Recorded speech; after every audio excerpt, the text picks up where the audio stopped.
நீங்கள் பார்த்துக் கொண்டிருப்பது AJK டிவியின் புதுவை மாலை. வணக்கம்.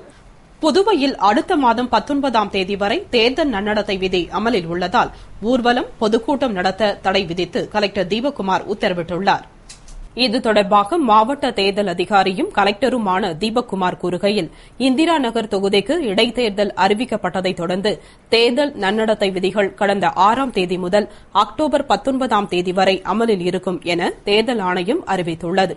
அதன்படி பொதுக்கூட்டம், ஊர்வலம் நடத்துதல், பொது இடங்களில் கொடியேற்றுதல் போன்ற செயல்களுக்கு தடை விதிக்கப்பட்டுள்ளது. எனவே அரசியல் கட்சிகள் மட்டுமின்றி மற்ற அமைப்பினரும் பொதுமக்களும் தகுந்த அனுமதி பெற்ற பிறகே பொதுக்கூட்டம், பேரணி, ஊர்வலம் போன்றவற்றை நடத்த வேண்டும்.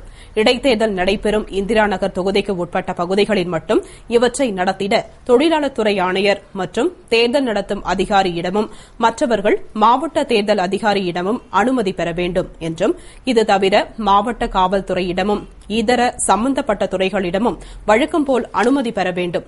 மேலும் பொதுக்கூட்டம், பேரணி, ஊர்வலம் போன்றவற்றை நடத்துபவர்கள் தங்களின் அனுமதி கோரும் விண்ணப்பத்தை குறைந்தபட்சம் 48 மணி நேரத்திற்கு முன்பாக சம்பந்தப்பட்ட அதிகாரியிடம் வழங்க வேண்டும்.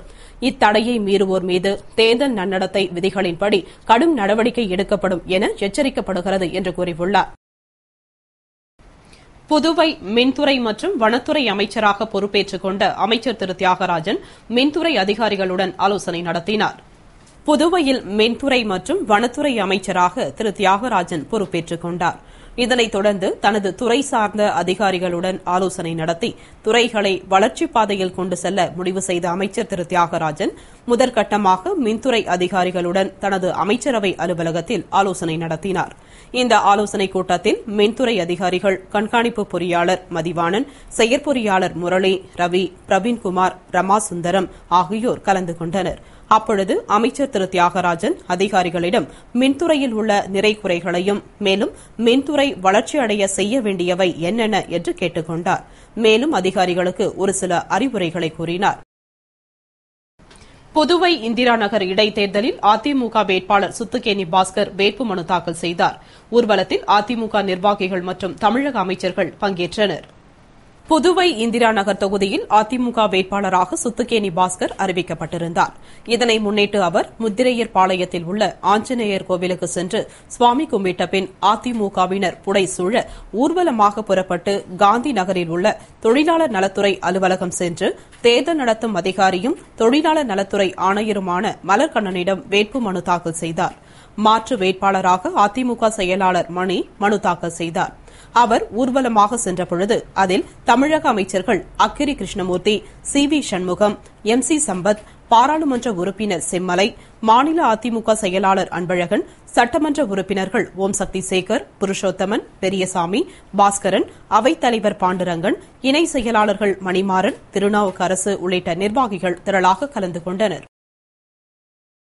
வெங்காய ஏற்றுமதி மீதான தடை விலக்கிக் கொள்ளப்பட்டது என்று மத்திய அரசு அறிவித்துள்ளது.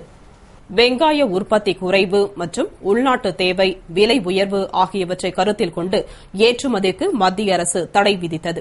இதனால் உள்நாட்டில் வெங்காய விலை நிலையாக இருந்த போதிலும் ஏற்றுமதி மீது அதிக விலை கிடைக்கும் வாய்ப்பு பறிபோவதாக விவசாயிகளும் ஏற்றுமதியாளர்களும் எதிர்ப்பு தெரிவித்தனர். இதனையடுத்து மத்திய நிதியமைச்சர் பிரணாப் முகர்ஜி தலைமையில் நடந்த அமைச்சரவைக் கூட்டத்தில் எடுத்த முடிவின்படி வெங்காய ஏற்றுமதி மீதான தடை விலக்கிக் கொள்ளப்பட்டுள்ளது என்று மத்திய அரசு அறிவித்துள்ளது.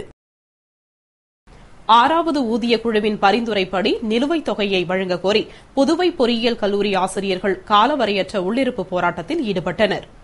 புதுவை பொறியியல் கல்லூரி 25 வருடங்களை கடந்து வெள்ளி விழா கொண்டாடி வரும் வேளையில் 6வது ஊதிய குழுவின் பரிந்துரையின்படி நிலுவைத் தொகை வழங்கிடக் கோரி ஆசிரியர்கள் உள்ளிருப்பு போராட்டத்தில் ஈடுபட்டனர்.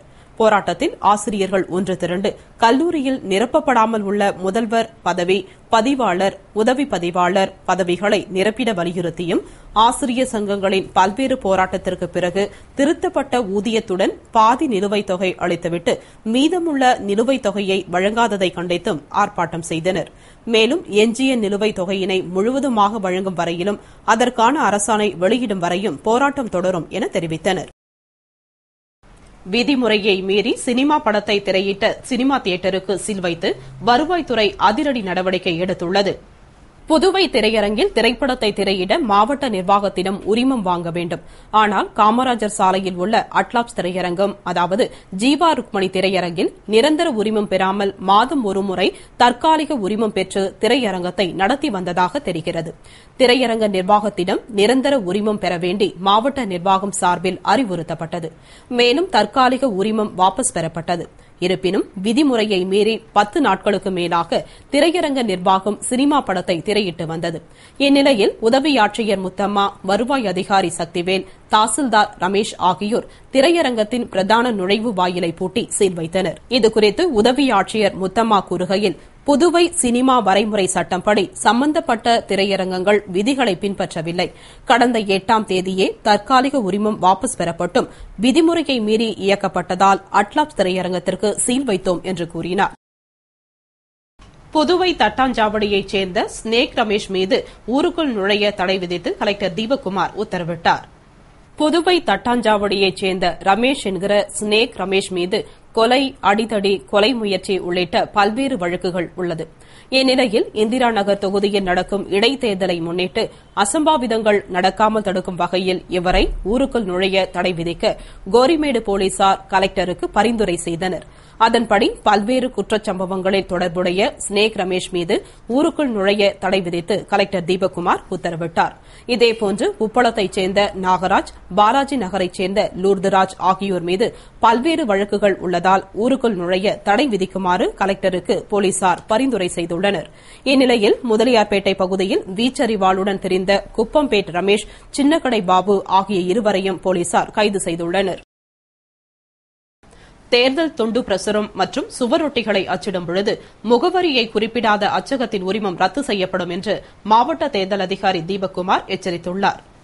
இது தொடர்பாக மாவட்ட தேர்தல் அதிகாரியும் கலெக்டருமான தீபக்குமார் கூறுகையில், தேர்தல் துண்டு பிரசுரம் மற்றும் சுவரொட்டிகளை அச்சிடும் பொழுது அதன் கீழே வெளியிடுவோர் மற்றும் அச்சிடுவோரின் பெயர், முகவரி மற்றும் எடுக்கப்பட்ட பிரதிகளின் எண்ணிக்கை போன்ற விவரங்கள் இடம்பெற வேண்டும் என்றும், அச்சடிப்பவர் அச்சடித்த 4 பிரதிகளை அச்சிட்ட 3 நாட்களுக்குள் வெளியிடுவோர் விளம்புகை படிவத்துடன் மாவட்ட தேர்தல் அதிகாரிக்கு அனுப்பி வைக்க வேண்டும் என்றும், தவறும் பட்சத்தில் அச்சக உரிமம் ரத்து செய்வதுடன் 1 வருட சிறை தண்டனை அல்லது 2000 ரூபாய் அபராதமோ அல்லது இரண்டுமே அனுபவிக்க நேரிடும் என்று எச்சரித்த அவர், மேலும் அச்சடிக்கும் அனைத்து பிரதிகளுக்கும் அச்சகத்தார் முறையான விளம்புகை படிவங்களை உரிய நேரத்தில் சமர்ப்பிக்க கேட்டுக் கொள்ளப்படுகிறார்கள் என்று கூறினார்.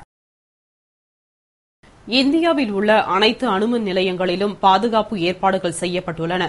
எனவே மக்கள் அச்சப்பட தேவையில்லை என்று மத்திய இணையமைச்சர் நாராயணசாமி கூறியுள்ளார். இது தொடர்பாக மத்திய இணையமைச்சர் நாராயணசாமி கூறுகையில், இந்தியாவில் 20 இடங்களில் அணுமின் நிலையங்கள் உள்ளன. அவற்றில் ஒரு அணுமின் நிலையம் தவிர மற்ற 19 அணுமின் நிலையங்கள் எவ்வித பாதிப்பும் இல்லாமல் நல்ல முறையில் செயல்படுகின்றன என்றும், அனைத்து அணுமின் நிலையங்களும் சர்வதேச தரத்திற்கு ஏற்ற வகையில் பாதுகாப்பு ஏற்பாடுகள் செய்யப்பட்டுள்ளன. எனவே அணுமின் நிலையங்களால் எவ்வித ஆபத்தும் ஏற்படாது. இதுகுறித்து மக்கள் அச்சப்பட தேவையில்லை என்றும், மேலும் தொடர்ந்து அணுமின் நிலையங்களில் தகுந்த பாதுகாப்புடன் தான் மின் உற்பத்தி செய்யப்படுகிறது. ஜப்பானில் சுனாமியின் பொழுது அணுமின் நிலையங்கள் வெடித்து பல உயிர்கள் பலியானதால் மக்கள் பயப்படுகின்றனர். ஜப்பான் நாட்டிற்கும் நம் நாட்டிற்கும் நிறைய வேறுபாடுகள் உள்ளது. இந்தியாவில் சுனாமி ஏற்பட்ட பொழுது இந்தியாவில் உள்ள கல்பாக்கம் அணுமின் நிலையத்தில் எவ்வித பாதிப்பும் ஏற்படவில்லை. மேலும் அணுமின் நிலையங்களுக்கு பிரதமர் தலைமையிலான கண்காணிப்பு குழுதான் பாதுகாப்பு ஏற்பாடுகள் செய்து வருகிறது. எனவே மக்கள் அச்சப்பட வேண்டாம் என்று கூறினார். தினமும் 2 கப் காஃபி குடித்தால் பக்கவாத நோய் வருவதை தடுக்க முடியும் என ஸ்வீடன் நாட்டில் நடந்த ஒரு ஆராய்ச்சி முடிவு கூறுகிறது. ஸ்வீடனின் ஸ்டாக்ஹோம் நகரைச் சேர்ந்த கரோலின்ஸ்கா நிறுவனத்தைச் சேர்ந்த ஆராய்ச்சியாளர்கள் நடத்திய ஆய்வில் பொதுவாக தினமும் 2 கப் காஃபி குடிப்பவர்களுக்கு பக்கவாத நோய் வருவதற்கான வாய்ப்பு 14% குறையும் என தெரியவந்துள்ளது. அதேபோன்று 3 அல்லது 4 கப் காஃபி தினமும் குடிப்பதால் 17% வரையும், 6 கப் காஃபி அல்லது அதற்கு மேல் குடித்தால் பக்கவாத நோய் வருவதற்கான வாய்ப்பு 7% குறையும் என்கிறது அந்த ஆய்வு. காஃபியில் உள்ள நோய் எதிர்ப்பு சக்தி பக்கவாத நோய் வருவதற்கான வாய்ப்பை குறைக்கிறது. குறிப்பாக கெட்ட கொழுப்பால் மூளை பாதிக்கப்படுவதை இது தடுக்கிறது. ஆனால் டீ குடிப்பதால் இந்த பலன் கிடைப்பதில்லை என்றும் ஆய்வின் மூலம் தெரியவந்துள்ளது. இத்துடன் செய்திகள் நிறைவடைந்தன. வணக்கம்.